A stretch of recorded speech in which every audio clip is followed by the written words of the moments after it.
Assalamualaikum warahmatullahi wabarakatuh. Salam sejahtera untuk kita semua. Pada pertemuan kali ini, saya akan membawakan materi mengenai pleidoy atau pembelaan. Adapun tujuan perkuliahan pada pertemuan kali ini, mahasiswa mampu membuat dan menyusun nota pembelaan atau pleidoy. Setelah penuntut umum membacakan surat tuntutan atau rekisitur, maka Ketua Majelis Hakim memberi kesempatan kepada terdakwa dan atau penasihat hukum untuk mengajukan pembelaan atau pleidoy. Pleidoy dapat diajukan masing-masing oleh terdakwa dan penasihat hukum atau hanya penasihat hukum saja. Kitab Undang-Undang Hukum Acara Pidana sendiri tidak mengatur secara terperinci terhadap apa yang disebut dengan pembelaan atau pleidoy. Sedangkan dalam Kamus Besar Bahasa Indonesia, kata pleidoy dapat diartikan pidato pembelaan terhadap terdakwa yang dibacakan oleh advokat atau pembela atau terdakwa sendiri. Dasar hukum pleidoy dalam pasal 182 Kitab Undang-Undang Hukum Acara Pidana ayat 1 huruf B. Selanjutnya, terdakwa dan atau penasihat hukum mengajukan pembelaannya yang dapat dijawab oleh penuntut umum dengan ketentuan bahwa terdakwa atau penasihat hukumnya selalu mendapat giliran terakhir. Secara umum, tidak ada satu teori yang baku bagaimana teknik menyusun pleidoy atau pembelaan.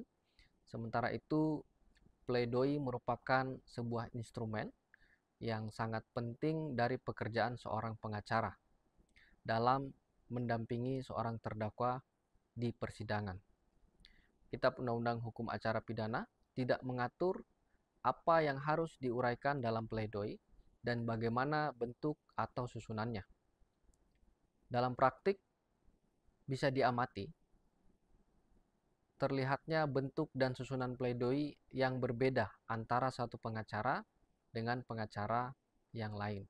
Jadi karena memang tidak diatur bentuk bakunya sehingga terdapat beberapa perbedaan penyusunan pleidoy. Hal-hal yang harus diperhatikan dalam menyusun pleidoy.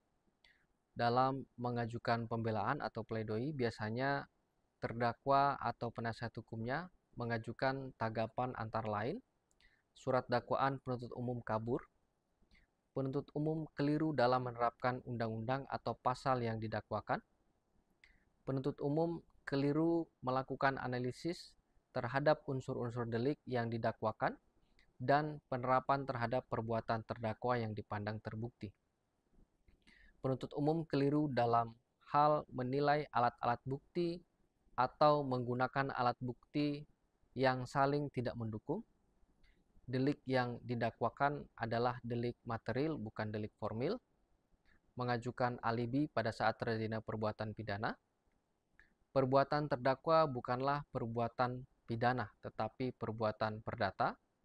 Barang bukti yang diajukan bukanlah milik terdakwa, dan lain sebagainya sesuai dengan kasus yang dihadapi.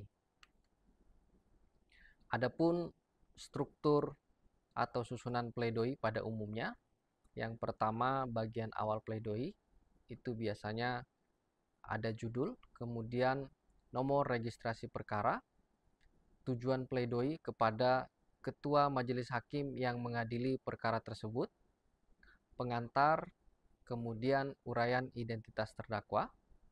Sedangkan isi pleidoy yang pertama pendahuluan, kemudian fakta persidangan, analisis fakta persidangan, tanggapan atas tuntutan atau rekisitur dari penuntut umum, kemudian analisis yuridis, kesimpulan dan permohonan. Dan yang terakhir adalah tanda tangan dari penasihat hukum. Demikian pertemuan pada kali ini. Sampai jumpa di pertemuan selanjutnya. Assalamualaikum warahmatullahi wabarakatuh.